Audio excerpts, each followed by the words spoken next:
Welcome to our channel. Today we how to create a mobile app with Swift, complete guide step by step clearly.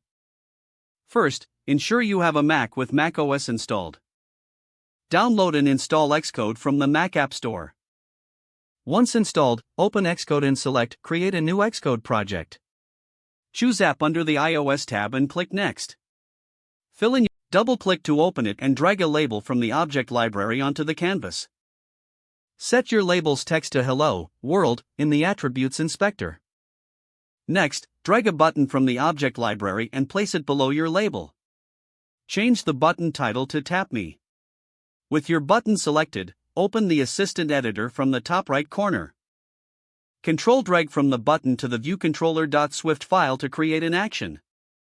Name this action button tapped and click Connect. In the code, write a line to change the label's text when the button is tapped. For example, use label.text equals button tapped.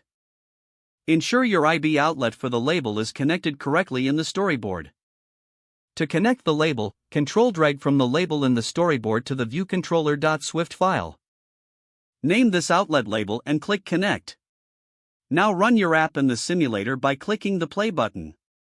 Test the button by tapping it to see if the label updates. Make any necessary adjustments to your layout using auto layout constraints.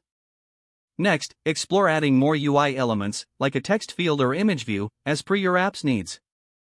In Xcode, create new Swift files for additional functionality if needed. Implement any additional features, such as networking or data storage, as your app grows. Once satisfied with your app, prepare it for submission to the App Store. Make sure to follow Apple's guidelines for app submission. Test your app thoroughly on different devices and simulators. Finally, archive your app in Xcode and submit it for review. That's it. You've successfully created a mobile app using Swift. If the page does not load, refresh the browser or try again in a private or incognito window. Make sure you are using the correct email address, then retype it carefully to avoid small typos. If your password is not accepted, use the reset option and create a new strong password you can remember.